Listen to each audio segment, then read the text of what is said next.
तो आइए इस वचन को सुनने से पहले हम लोग एक छोटी सी प्रार्थना करेंगे कि वचन को हम लोग सही से समझ सके। प्रभु आशीष देंगे। आइए आंखों को बंद करते हैं। सर्वशक्तिमान प्रभु जी, अनुग्रहकारी प्रेमी परमेश्वर, मैं धन्यवाद करता हूँ। प्रभु जी आप महान है, पवित्र है, जीवित है। प्रभु स्वर्ग और पृथ्वी के सृष्टिकर्ता आप ही हैं। प्रभु जी मैं प्रार्थना करता हूँ एक बार फिर अपनी पवित्र आत्मा की सहभागिता दे हमें प्रभु जी, कि जो आपके वचन की गवाही सुनाने के लिए जा रहे हैं प्रभु जी, उसमें आप मेरी अगुवाई करें और जो लोग सुन रहे हैं आप उनकी भी अगुवाई करें प्रभु, कि अच्छे तरीके से ये सुसमाचार को समझ सके प्रभु, जिससे आपके राज्य में और अनंत जीवन की आशीष को प्राप्त कर सके। मैं आशा रखता हूँ प्रभु कि आप मेरी प्रार्थनाओं को सुन करके आप इस वीडियो को जो देख रहे हैं, इस वचन को जो सुन रहे हैं, उन्हें आशीष देने के लिए आप अपने हाथों को बढ़ा रहे हैं प्रभु। मैं धन्यवाद करता हूँ। यीशु के नाम में हम इस प्रार्थना को मांग लेते हैं। आमेन, आमेन, आमेन। प्रभु आशीष दे। तो आज हम परमेश्वर के वचन को देखने वाले हैं। मत्ती की पुस्तक उसका 13 अध्याय और 44 वचन को आज हम लोग देखेंगे। मैं समझ सकता हूँ कि आप इस वचन को बहुत बार सुने होंगे और बहुत बार पढ़े होंगे, लेकिन आज जो यह वचन हम लोग देखने के लिए जा रहे हैं आपके सामने नया लगेगा और आप लोग ज़रूर इसे सही तरीके से समझिए। और ये मेरी ओर से नहीं है, ये परमेश्वर की ओर से है, क्योंकि सत्य यही है। तो हम लोग देखते हैं, क्या आप सब जितने लोग इस वीडियो को देख रहे हैं, क्या परमेश्वर के खजाने से आप भी अमीर बनना चाहते हैं? क्योंकि यहाँ पे लिखा है स्वर्ग का राज खेत में छिपे हुए धन के समान है। क्या हम सब लोग परमेश्वर के राज्य में जाना चाहते हैं? क्या हम सब लोग सच में स्वर्ग में प्रवेश करना चाहते हैं? क्या हम सच में अनंत जीवन पाना चाहते हैं? हाँ, आज जितने भी लोग प्रभु पे विश्वास करते हैं, हर एक लोगों का सपना यही होता है, हर एक लोगों की सोच यही होती है कि वह अनंत जीवन को प्राप्त करे, यानी स्वर्ग में वो प्रवेश करे और अनंत काल के जीवन की आशीष को प्राप्त करे। तो हमें यह बात को समझना होगा, यदि हम में से कोई भी जो वीडियो को देख रहे हैं, जितने लोग ये वचन को सुन रहे हैं, हम में से कोई भी परमेश्वर के राज्य में जाना चाहता है, स्वर्ग में जाना चाहता है, तो इस वचन को समझना होगा। परमेश्वर का राज्य, यहाँ पे लिखा हुआ है कि स्वर्ग का राज्य खेत में छिपे हुए धन के समान है। धन और परमेश्वर का राज्य थोड़ा से अटपटा लगता है, लेकिन सच्चाई यही है। धन और परमेश्वर का राज्य एक खेत में छिपा हुआ, जिस प्रकार से धन हम एक भौतिक रीति से देखते हैं, ऐसा बताया जा रहा स्वर्ग का राज्य। लेकिन हो सकता है कई बार आप इसके विषय में अलग अलग प्रकार से वचन को सुने हो कि स्वर्ग का राज्य ऐसे बना है, स्वर्ग का राज्य किस प्रकार से बना है, स्वर्ग का राज्य, स्वर्ग में ऐसे ऐसे महल बने हैं। हो सकता है बहुत से बातें आप सुने होंगे, आपके मन में भी हो सकता है कल्पना हो कि स्वर्ग ऐसे होगा, मैं समझ सकता हूँ। परंतु जो सच्चाई है, बाइबल बता रही है कि स्वर्ग का राज खेत में छिपे हुए धन के समान है। तो हमें यह समझना होगा। यहाँ पे लिखा है इस प्रकार से वचन कि स्वर्ग का राज्य खेत में छिपे हुए धन के समान है, जिसे किसी मनुष्य ने पाया और छिपा दिया और मारे आनंद के जाकर अपना सब कुछ बेच दिया और उस खेत को मोल ले लिया। मेरे भाइयों, हम लोग यहाँ पे देखते हैं एक व्यक्ति है, वो खेत में धन को देखता है और खेत में उस धन को देखने के बाद वो मारे आनंद के मारे जा करके वो अपना सारा धन को क्या कर रहा है, बेच रहा है, और बेच करके उस पूरे खेत को खरीद रहा है। हमें समझना होगा स्वर्ग का राज इसमें क्या छिपा हुआ है। ये दृष्टांत है और इसे हम इस रीति से समझेंगे। दृष्टांत, यीशु मसीह ने जो दृष्टांत के लिए अपने मुंह को खोला और दृष्टांत को जो कहे यीशु मसीह, वो इस प्रकार से है कि दृष्टांत में छुपा हुआ रहस्य, दृष्टांत कभी भी वास्तविक नहीं होता है। दृष्टांत एक छुपा हुआ रहस्य होता है। दृष्टांत में कुछ ऐसी बातें होती है जो छुपी हुई होती है, परंतु उसे हमें समझना होगा कि इस दृष्टांत का अर्थ क्या है और इस दृष्टांत का मतलब क्या है। ये स्वर्ग का राज और धन, खेत में छिपा हुआ धन, ये सारे चीज़ों का मतलब क्या है। तो खेत में छिपा हुआ धन को पाकर क्या उसे देख करके क्या उस धन को जो खेत में है कोई उसे लेकर के लुटा सकता है? नहीं लुटा सकता। उस धन को पा करके यहाँ पे बताया जा रहा है कि वो बहुत ही आनंदित होता है। तो स्वर्ग में प्रवेश करना किस प्रकार से है? किस प्रकार से है स्वर्ग में प्रवेश करना? क्या यह हमारा सपना पूरा हो सकता है या नहीं हो सकता स्वर्ग में जाने का? प्रकाशित वाक्य की पुस्तक 3 अध्याय उसके 17 वचन में कुछ इस प्रकार से परमेश्वर का वचन लिखा हुआ है। हम लोग देखेंगे प्रकाशित वाक्य की पुस्तक 3 अध्याय और उसका 17 वचन में कुछ इस प्रकार से परमेश्वर का वचन लिखा हुआ है। यहाँ पे तू कहता है कि मैं धनी हूँ और धनवान हो गया हूँ और मुझे किसी वस्तु की घटी नहीं, और यह नहीं जानता कि तू अभागा और तुच्छ और कंगाल और अंधा और नंगा है। यहाँ पे परमेश्वर का वचन लिखा है कि जितने भी परमेश्वर के राज्य में जाने की इच्छा रखते हैं, जो लोग ये समझ रहे हैं कि मैं परमेश्वर के राज्य में प्रवेश करूंगा, यहाँ पे उनके लिए यीशु मसीह कह रहे हैं प्रकाशित वाक्य में कि तू कहता है मैं धनी हूँ और मैं बहुत अमीर हो चुका हूँ, परंतु प्रभु का वचन कहता है कि तू अभागा है, तू कंगाल है, तू तुच्छ है। ऐसा करके परमेश्वर कह रहे हैं। तो इसका मतलब हम लोग देखेंगे, क्योंकि बाइबल में लिखा है मत्ती की पुस्तक 7 अध्याय उसके 21 वचन में कि हे प्रभु कहने वाला हर एक व्यक्ति परमेश्वर के राज्य में प्रवेश नहीं करेगा। क्योंकि अगर हर एक व्यक्ति परमेश्वर के राज्य में प्रवेश करते विश्वास करने वाले, तो यहाँ पे यह वचन लिखने का कोई महत्व नहीं था। आज हम देखते हैं कोई भी विश्वासी है, कोई भी पासवान है, कोई भी यह नहीं कहता कि आइए मेरे पास, आइए आइए मैं तुम्हें नरक की ओर लेकर के जाऊंगा। अगर वो पाप भी कर रहा है फिर भी वो ऐसा नहीं बोलता है। और कोई भी विश्वासी वह प्रार्थना नहीं करता, वचन को नहीं सुनता और ना ही वचन को समझता है, फिर भी वो इच्छा रखता है परमेश्वर के राज्य में जाने की, स्वर्ग में जाने की। इसीलिए परमेश्वर का वचन लिखा है कि ऐसे हे प्रभु कहने वाले लोग परमेश्वर के राज्य में नहीं जा सकते। इसका मतलब हर एक यीशु मसीह पे विश्वास करने वाले जरूरी नहीं कि वो स्वर्ग में जाएंगे, जरूरी नहीं कि उनका यह सपना पूरा होगा कि वो स्वर्ग में प्रवेश करें, परमेश्वर के राज्य में प्रवेश करें, यह जरूरी नहीं है। हमें इस दृष्टांत के माध्यम से समझना चाहिए ये दृष्टांत क्या कह रहा है। यदि यह दृष्टांत को हम समझ रहे हैं तो हम परमेश्वर के राज्य में प्रवेश कर सकते हैं। यहाँ पे हम लोग देखेंगे मत्ती की पुस्तक 6 अध्याय और उसके 10 वचन में इस प्रकार से परमेश्वर का वचन लिखा हुआ है। लोग ध्यान पूर्वक से पढ़ेंगे। 6 अध्याय और उसका 10 वचन यहाँ पे इस प्रकार से लिखा है, तेरा राज्य आए, तेरी इच्छा जैसे स्वर्ग में पूरी होती है वैसे पृथ्वी पे भी हो। आमीन। हम लोग हमेशा ये कह करके प्रार्थना करते हैं कि तेरा राज्य आए, तेरी इच्छा जैसे स्वर्ग में पूरी होती है वैसे ही पृथ्वी पे भी पूरी हो। ऐसा करके हम क्यों प्रार्थना करते हैं? हम क्यों ये नहीं कहते कि परमेश्वर हम तेरे राज्य में आए, परंतु हम ये क्यों कहते हैं कि परमेश्वर तेरा राज्य पृथ्वी पे आए? इसका मतलब परमेश्वर का राज्य पृथ्वी पे आएगा और इस दृष्टांत के समान उसके राज्य में प्रवेश करना होगा, क्योंकि दूसरे आगमन में यीशु मसीह शरीर में नहीं परंतु आत्मा में आने वाले हैं।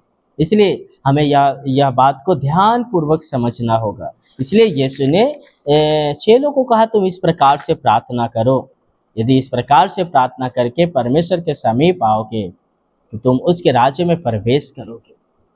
तो उसका राज्य कहाँ है, यह बात भी हमें जानना अवश्य है। यह बात हमें जानना अवश्य होगा कि उसका राज्य है कहाँ। क्या हम सब उसके राज्य को कभी देखा है? लेकिन फिर भी हम इच्छा रखते हैं उसके राज्य में जाने की। तो यह बात को हमें भली भांति से समझना होगा कि उसका राज्य है कहाँ, उसका राज्य किस प्रकार से है, क्या है उसका राज्य, कैसे हम उसके राज्य में प्रवेश करेंगे। तो इस दृष्टांत का जो माध्यम है हम लोग देखते हैं, सोना चांदी और मोती ये क्या है। अगर हम इसे भौतिक रीति से देखें तो सोना और चांदी जो आज के भौतिक संसार में एक बहुमूल्य है।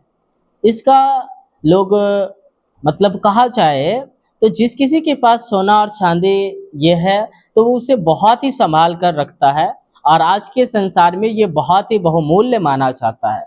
लोग इसे बहुत ही सेव करके रखना चाहते हैं, और किसी के पास अगर ये सोना चांदी होगा तो वो बहुत बहुत उसे सेव करके रखा होगा, जहाँ पे कोई देख ना सके, जहाँ पे कोई चुरा ना सके, जहाँ पे उसे कोई उठा ना ले जाए, ऐसे जगह पे रखे होंगे। तो हम लोग देखते हैं कि इसका मतलब क्या है। तो क्या आप सोना चांदी कभी पा करके क्या आपके पास होगा, तो सोना चांदी क्या आप अपने घर के बाहर रखे होंगे? कभी नहीं रखे होंगे। क्यों? क्योंकि वो बहुमूल्य है हमारे नज़र में, वो बहुत कीमती है, वो बहुत रुपए का है, बहुत धन उससे प्राप्त होगा। इसलिए कोई भी सोना चांदी पा करके उसे घर के बाहर नहीं रखता। ऐसा ना हो अगर कोई घर के बाहर रखेगा तो उसे लोग चुरा ले जाएंगे। ऐसा ना हो कि कोई चुरा ले जाए, इसलिए उसे लोग बहुत ही सेव करके रखते हैं। जैसे कि हम देखते हैं राजा सुलेमान ने सोने और चांदी को प्राप्त किया। सोना और चांदी वो इतना प्राप्त किया कि जिसके अनगिनत था सोना चांदी, और वो सोने और चांदी से परमेश्वर के मंदिर को बना रहा है। आमीन। सोना और चांदी पा करके वो परमेश्वर के मंदिर को बनाया, मतलब बहुमूल्य मंदिर को बनाया। वो जो मंदिर बनवाया था वो बहुत ही बहुमूल्य मंदिर थी। हम लोग देखते हैं उस मंदिर में क्या बहुमूल्य है, क्योंकि लिखा है नीति वचन की पुस्तक उसका 16 अध्याय और 16 वचन में। यदि हम लोग पढ़ेंगे, बाइबल निकाल सकते हैं, यदि आपके पास बाइबल है तो आप ज़रूर अपने साथ में बाइबल को रखें, और यदि बाइबल आप रखेंगे तो बहुत ही अच्छा होगा। परमेश्वर के वचन को हम सही रीति से समझ पाएंगे। यहाँ पे परमेश्वर का वचन इस प्रकार से लिखा हुआ है, बुद्धि की प्राप्ति चोखे सोने से क्या ही उत्तम है, और समझ की प्राप्ति चांदी से बढ़कर योग्य है। आमेन। तो वो आशीष दे। यहाँ पे लिखा है बुद्धि की प्राप्ति चोखे सोने से क्या ही उत्तम है। आमेन। चोखा सोना भी बुद्धि के सामने बहुमूल्य नहीं है। परमेश्वर के वचन के अनुसार जिस मनुष्य के पास बुद्धि है उससे बढ़कर उसका कोई भी धन नहीं है।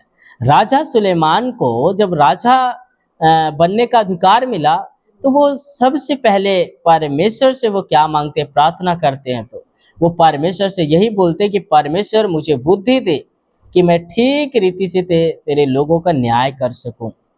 और परमेश्वर ने उसे बुद्धि दिया, और उसके जैसे बुद्धिमान कोई नहीं हुआ। और वो परमेश्वर की बुद्धि पाने के बाद वो बहुत से संसार के धन को प्राप्त किया, सोना चांदी को और प्राप्त किया, और वो परमेश्वर के मंदिर को बनाया। यानी परमेश्वर के वचन वो बहुमूल्य आभूषणों से बढ़ करके है।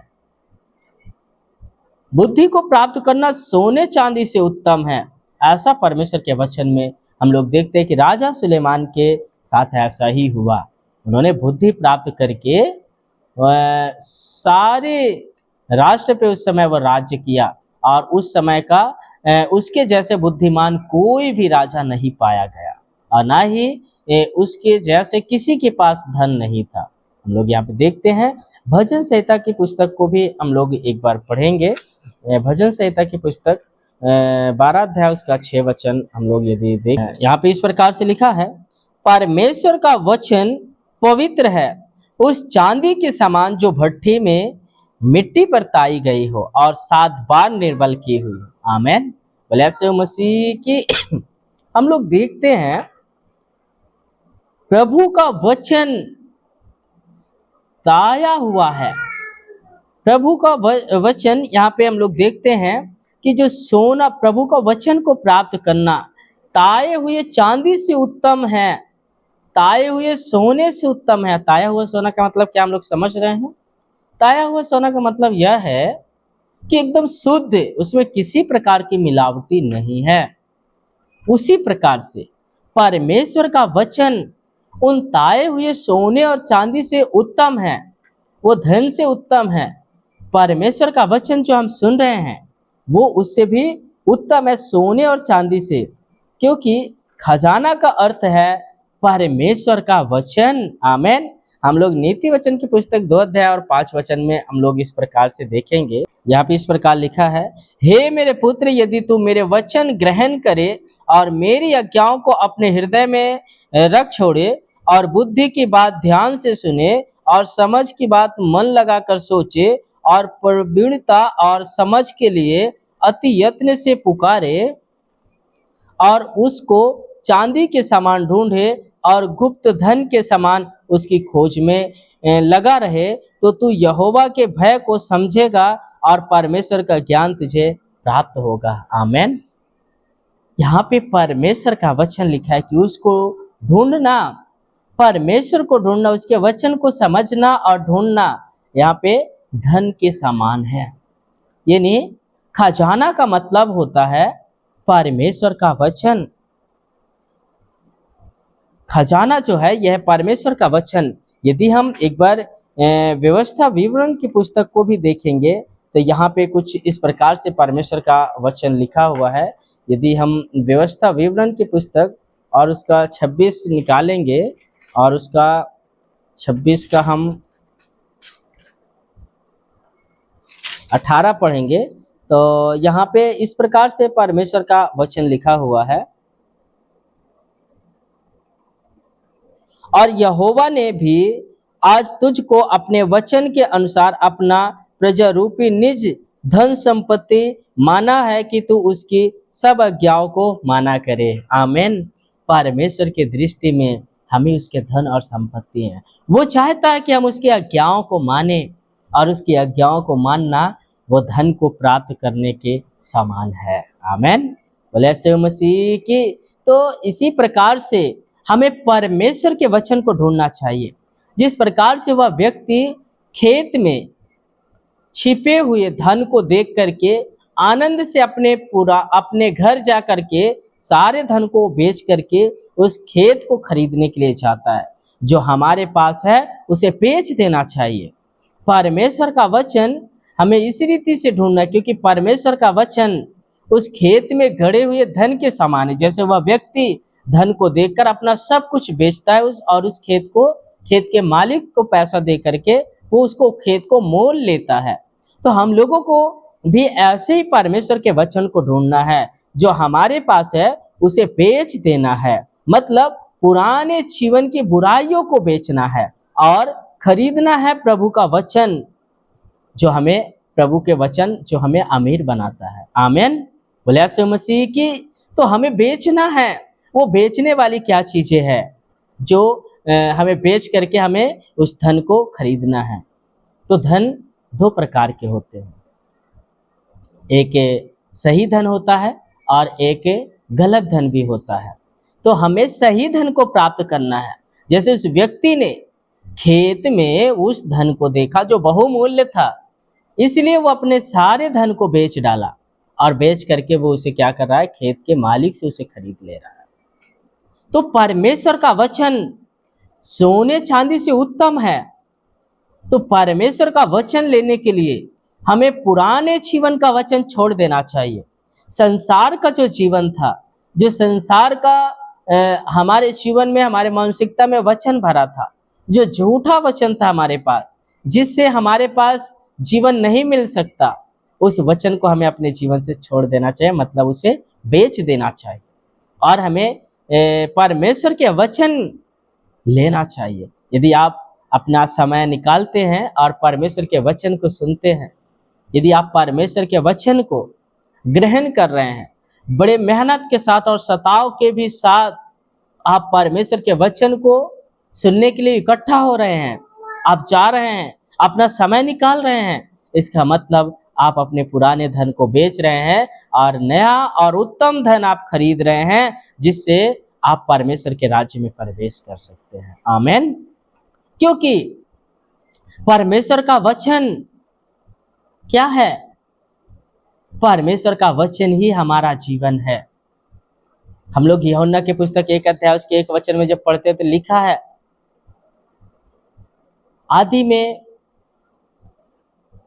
परमेश्वर का वचन था और वचन परमेश्वर के साथ था और वचन परमेश्वर था और इस वचन में जीवन था। आमेन। हमें यह समझना है, आज की इस दुनिया में यदि परमेश्वर है तो वह पवित्र शास्त्र का वचन है। परमेश्वर अपने आप को मनुष्य के बीच प्रकट करने के लिए अपने आप को वचन बता दिए हैं, वो वचन के रूप में प्रकट हो रहे हैं। हमें यह बात को समझना है और लिखा है कि यह वचन को जो ग्रहण कर रहा है, यह वचन में जीवन है। आमेन। यह वचन में जीवन है, इसलिए हमें वचन रूपी धन को प्राप्त करना है। क्योंकि हम धन को क्यों कमाते हैं, हम धन को क्यों इकट्ठा करते हैं? ताकि हम भौतिक जीवन को अच्छे से बिता सके, भौतिक जीवन को अच्छे से जी सके, भौतिक जीवन को हम एक अच्छे तरीके से देख पाए। इसलिए हम धन को इकट्ठा करते हैं। तो मेरे प्रिय भाई और बहनों, हमें जीवन ही चाहिए और अनंत काल का जीवन जिस धन से मिलता है, क्या उस धन से हमें चूक होना चाहिए? क्या वो धन को हमें नहीं इकट्ठा करना चाहिए? क्या वो धन को हमें नहीं ढूंढना चाहिए? क्या अपना उस बेकार वाला धन बेच करके नया धन नहीं खरीदना चाहिए, जिसकी कीमत बहुत ज़्यादा है, जिसकी कीमत अनंत काल का जीवन है, हमें दे सकता है? तो यदि सच में हम लोग जीवन पाना चाहते हैं और परमेश्वर के राज्य में जाने का सपना है, तो अपने उस पुराने धन को बेचना होगा। मतलब पुराने कार्यों को छोड़ना होगा, उन ईर्ष्या को, जलन को, झगड़ा को, बुराइयां को, झूठे वचन को, परमेश्वर के विरुद्ध कार्य करने को, ये सारी चीजों को छोड़ना होगा। आज ही हम निर्णय लें इसे छोड़ने के लिए और नया धन प्राप्त करने के लिए तैयार हो जाए। परमेश्वर के वचन से धनी हो जाना है, क्योंकि लिखा है, तू कहता है कि मैं धनी हूं, परंतु परमेश्वर की दृष्टि में तू क्या है? नंगा है, कंगाल है, तुच्छ है, अभागा है। ऐसा कह रहा परमेश्वर। सच में ऐसा ही है। इसलिए आइए अपने आप को हम परमेश्वर के धन से तैयार करें। पौलुस ने अपनी पुरानी जो उसका जीवन था, जो पुरानी आदतें थी, जो मसीह लोगों को वो सताता था, मसीह लोगों को मारता और पीटता था, और जब यीशु मसीह उसके पास दिखाई दिए तो वो क्या हो गया? मुंह के बल गिरा और बेहोश हो गया। और फिर उसने क्या कहा कि हे प्रभु, मुझे ठीक कर दे और अब से मैं तेरे कामों को करूंगा। मतलब वो अपने पुराने जीवन को छोड़ दिया, मसीह को सताना बंद कर दिया, मसीह की बुराई करना बंद कर दिया, मसीह का विरोध करना बंद कर दिया, उसकी आज्ञाओं को जो नहीं मानता था मानना शुरू कर दिया। मतलब वो क्या कर दिया? अपने पुराने जीवन को बेच दिया है और नया जीवन लिया, जो अनंत काल का जीवन उसे प्राप्त हुआ। आमेन। परमेश्वर का वचन जब हम 13 अध्याय और उस मत्ती की पुस्तक 13 अध्याय 45 और 46 में भी पढ़ते हैं, तो वहाँ पे बहुमूल्य मोतियों के बारे में भी लिखा हुआ है। तो इसलिए परमेश्वर का वचन है जो हमें अनंत जीवन दे सकता है। तो मैं आप सब लोगों को बहुत बहुत धन्यवाद करता हूँ और मैं आशा रखता हूँ कि आप जितने लोग इस वचन को सुने हैं जरूर आशीष प्राप्त करें हैं। तो आज से हम परमेश्वर के वचन से अपने आप को धनी करें और हम अपने सपनों को पूरा करें, जो हमारा सपना है परमेश्वर के राज्य में प्रवेश करने का। अन्यथा पहले आगमन की तरह, जैसे कि पहले आगमन में हम लोग क्या देखते हैं, यीशु के पहले आगमन में, तो हम लोग देखते हैं यीशु के पहले आगमन में क्या हो रहा है। बहुत से लोग थे जो स्वर्ग में जाने का इंतजार कर रहे थे। जब वो भविष्यवाणियों को सुने कि परमेश्वर अपने पुत्र को मनुष्यों के बीच में, यानी हमारे बीच में भेजने वाले हैं, तो लोग यह बात से बड़े आनंदित हुए और बहुत खुश हुए और लोग प्रभु से प्रार्थना करना शुरू किए कि परमेश्वर जल्दी से तू अपने पुत्र को इस दुनिया में भेज। और इससे पहले जब यीशु मसीह आए, उससे पहले यूहन्ना इस बात की गवाही देना शुरू कर दिया कि मेरे बाद जो आने वाला है वो बहुत ही शक्तिशाली है, मन फिराओ स्वर्ग का राज्य निकट है, ऐसा करके लोगों को बताया गया। तो लोग बहुत ही आनंदित हुए, बहुत ही खुश हुए, परंतु यीशु मसीह को वो लोग नहीं पहचान सके, क्योंकि वो सोचते थे कि हम धनी हैं, परंतु परमेश्वर के दृष्टि में वो कंगाल थे, वो नंगे थे, उनके पास वह वचन नहीं था, वो वचन की समझ नहीं थी जिससे वो परमेश्वर के राज्य में प्रवेश करते। वो धन उनके पास नहीं था जो धन उनको स्वर्ग में ले जा सकता था।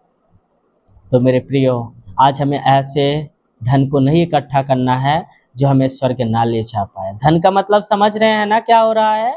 धन का मतलब वचन, और वचन दो प्रकार का है, परमेश्वर का वचन और शैतान का भी वचन है। तो शैतान के वचन से जो झूठा धन, शैतान का वचन जो झूठे धन को दर्शाता है, तो हमें शैतान के वचनों से यानी झूठे वचनों से बाहर निकलना चाहिए और सत्य वचन को ढूंढना चाहिए। और सत्य वचन जब दिखे तो तुरंत हमें क्या करना है, उसे पुराने धन को बेच करके उस धन को खरीद लेना, मतलब उस धन की ओर हमें मन लगाना है और उस धन को पूरी रीति से उस समझ को प्राप्त करना है। प्रभु आप सबको आशीष दे। और ऐसे ही बहुत से दृष्टांत है जो यहाँ पे, सारे दृष्टांतों का सही अर्थ समझने के लिए आप मेरे साथ जुड़ सकते हैं, और हम लोग धीरे धीरे करके मैं आपको वीडियो देता रहूँगा और आप इस दृष्टांत के सभी अर्थों को सही रीति से समझ पाएंगे और मैं आप तक पहुँचाता रहूँगा। ये प्रभु की ओर से गवाही है, मैं आप सबको बीच ये गवाही दिया। Thank you. प्रभु आशीष दे। जितने लोग इस वचन को सुन रहे हैं, मैं आप सबके लिए एक लास्ट में प्रार्थना करना चाहता हूँ। यदि आप विश्वास करते हैं तो आप अपने हाथों को उठाएं और अपनी आंखों को बंद करें, मैं आपके लिए प्रार्थना करूँगा। सर्वशक्तिमान प्रभु जी, अनुग्रहकारी प्रेमी परमेश्वर, मैं प्रार्थना करता हूँ प्रभु, आज जितने लोगों ने इस वचन को सुना और आशीष प्राप्त किए, आज प्रभु जी अपने स्वर्ग की सेना को इनके लिए भेजे प्रभु, इनके हृदय में प्रभु भेजे और इनकी आत्मा को प्रभु आप स्वतंत्र करें और इनकी आत्मा को प्रभु जी आप पवित्र होने में सहायता मदद करें। शारीरिक और आत्मिक रीति से आप धर्मी बनाए प्रभु जी, और सही समझ वचन के इन्हें प्राप्त होने पाए, ऐसी जगह में आप लेकर चलें प्रभु। मैं प्रार्थना करता हूँ इनके हृदय को आप अपने वचन के भूखे और प्यासे बनाए प्रभु जी, और अपनी समझ प्राप्त होने में प्रभु आप इनकी सहायता मदद करें। मैं प्रार्थना करता हूँ यदि कोई बीमार है, कोई समस्या में है, कोई रोग में है प्रभु, तो अभी इसी घड़ी से वो शारीरिक और आत्मिक रीति से भला चंगा हो जाने पाए, दुष्ट आत्माओं से बच जाने पाए। मैं प्रार्थना करता हूँ प्रभु इन पर आशीष दे प्रभु जी, बहुत ऐसे आशीष दे, और आज के इसी समय प्रभु जी, आज के दिन में प्रभु जी ये भले चंगे होने पाए, इस रात बड़ी आशीष देखने पाए प्रभु। मैं प्रार्थना करता हूँ आपके स्वर्गदूत इनकी रक्षा करे प्रभु, यीशु नासरी के नाम में, आमेन आमेन। जय मसीह की सभी लोगों को, जय मसीह की।